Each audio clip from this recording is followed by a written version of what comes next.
Welcome to Cost Saver Conversations. I'm Angela, and I ask the practical questions so you can quickly understand what matters. Today, I'm joined by Assad. Hi, Angela. We are unpacking UK Family Activity Budget Planner, Days Out and Clubs costs without the bill shock today, and tying it back to the wider cost saver ecosystem, including tools like Family Activity Budget Planner UK, Days Out and Clubs, and Council Tax Band Checker tool so you can turn insights into action quickly. Just a heads up before we dive in, we are your synthetic hosts. We are great with numbers, but as AI, we can sometimes be confidently wrong. Think of us as the digital versions of your most knowledgeable, slightly caffeinated friends. Exactly. Treat this chat as a smart estimate only, not as professional financial guidance. Always check important details with official sources or a qualified expert before making any big decisions. Hello and welcome back to the podcast. Today, we are tackling something that I think sneakily drains more of our bank accounts than most of us realize, and that is family activities. Days out, kids clubs, all of it. We've got Assad with us again from Cost Saver. Hi, Assad. Hi, Angela. Thanks for having me back. And yeah, you're so right. This one is massive. It's one of those things that just kind of creeps up on you, you know? It really does. I mean, you think you're just popping out for a quick something on a Saturday morning, and suddenly, 100 quid has vanished. The blog actually says a single Saturday can quietly cost £120. And I read that and thought, yeah, that tracks. It does track. And the thing is, most families think in single days, or like a single term for clubs. We don't step back and look at what we spend across a whole year. So a $45 zoo trip here, a $60 swim course there, a $30 soft play for someone's birthday, they all get filed as one-offs. Right, and you never see the pattern. Exactly. And that's precisely why we built the planner, to make that pattern visible. Because honestly, many households discover they're spending somewhere between $1,200 and $2,800 more per year than they thought, once everything's on one page. Wait, $2,800 more than they thought? That's a holiday. It literally is a holiday, yeah. Okay, so where does all this money actually go? Like, what are the big leaks? So the single biggest one, honestly, is the unplanned day out. The sun comes out, kids are climbing the walls, someone suggests the aquarium or the trampoline park, and off you go. Sounds harmless, right? Sounds like a lovely Saturday to me. Right. But here's the thing. Walk-up prices at major UK attractions are, they're basically structured to punish spontaneity. On-the-day tickets can sit anywhere from 20% to 50% higher than the same ticket booked online 48 hours in advance. 50%? Really? Yeah, and some places, like the Merlin parks, so Alton Towers, Legoland, Chessington, booking a fortnight ahead can more than half the cost. They use this tiered pricing model where the further out you book, the cheaper it gets. Oh, I knew advance booking was cheaper, but I didn't realize it was that dramatic. It really is. So for a family of 4 at a theme park, the walk-up premium is roughly 30 to 80 pounds extra. Zoos and safari parks, 15 to 40. Trampoline parks and soft plays, 8 to 20. Even peak weekend cinema screenings add 10 to 15 compared to matinee or advance booking. Wow, okay. And if you add that up over a year, even just 4 or 5 spontaneous outings, you're looking at $150 to $250 gone, purely because of when you booked, not what you did. That's real money. So the fix isn't to stop being spontaneous, it's to sort of plan your spontaneity, which sounds ridiculous. It does sound ridiculous, but that's basically it. Build a short list of 5 or 6 places you genuinely visit, then grab their advance tickets or memberships during promotional windows. January sales, Blue Peter badge offers, Tesco Club card boosts, Kellogg cereal codes, those routinely knock 30% to 70% off headline prices. Okay, good.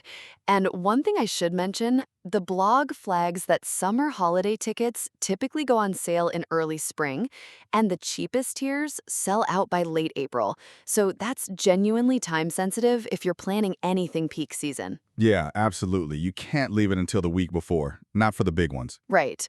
So tickets are one thing, but what about once you're actually inside the attraction? Because I feel like that's where I hemorrhage money, like every time. Oh, totally. The ticket price is just the headline number, isn't it? The real cost is what happens after you walk through the gate. And it happens so gradually.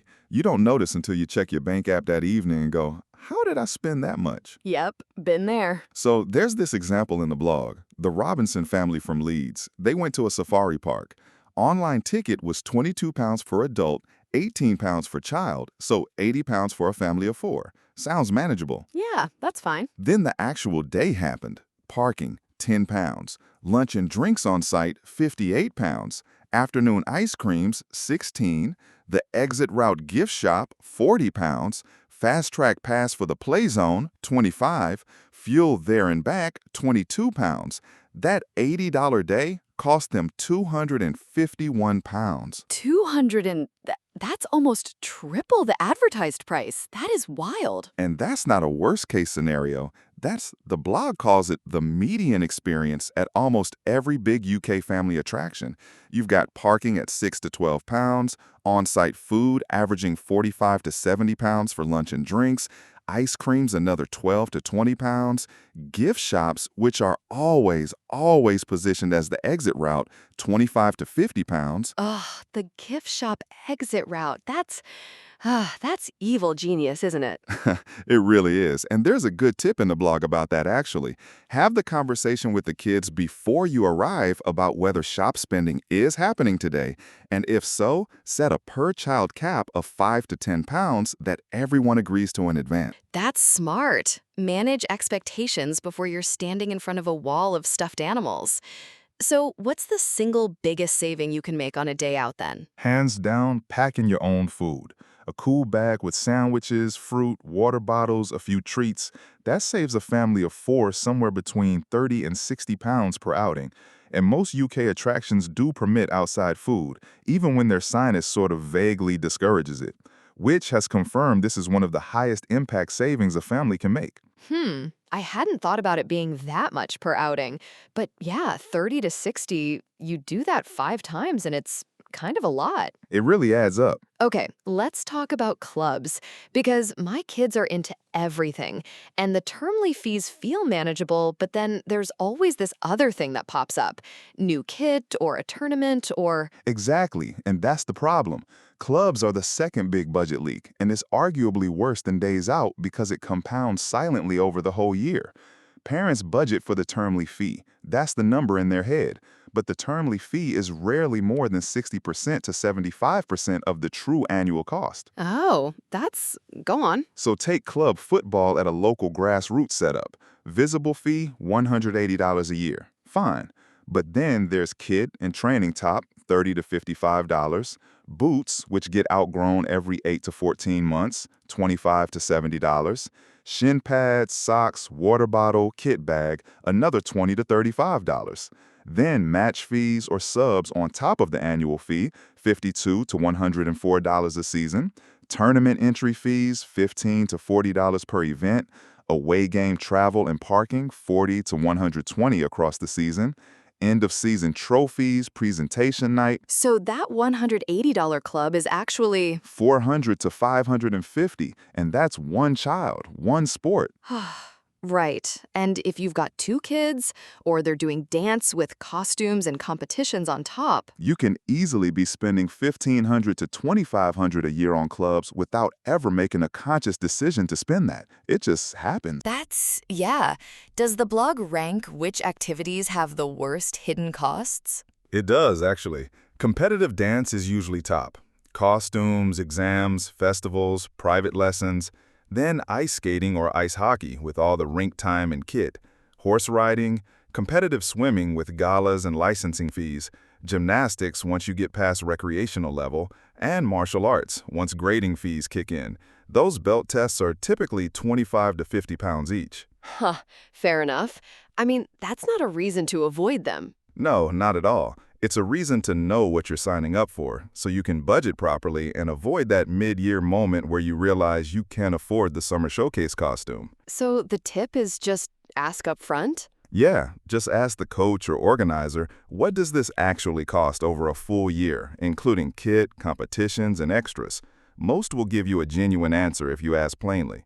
Does that make sense? It does. Yeah, really practical. Okay, what about memberships? National Trust, Merlin passes, that sort of thing.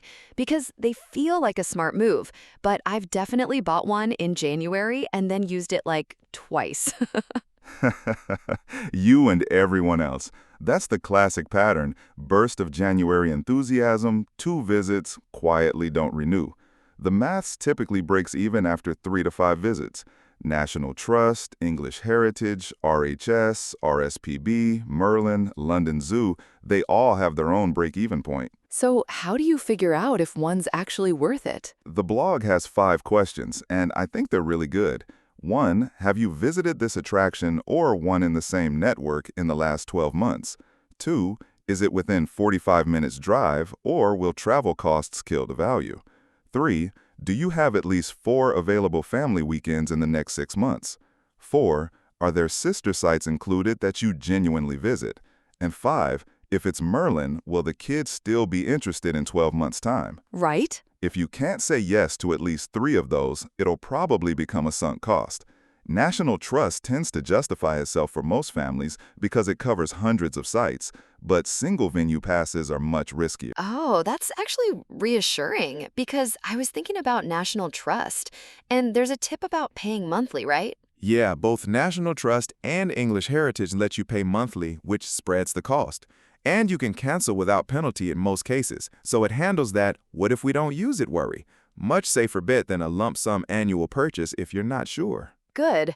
Now, I know we've been talking a lot about spending, but what about the free stuff? Because I'm sure there's loads out there that we just forget about. Oh, honestly, loads. And the most underused resource is your local council. Councils across the UK run half programs, holiday activity and food programs, plus free library events, park sports schemes, museum trails, community sports sessions. Most parents genuinely don't know they exist. I feel called out.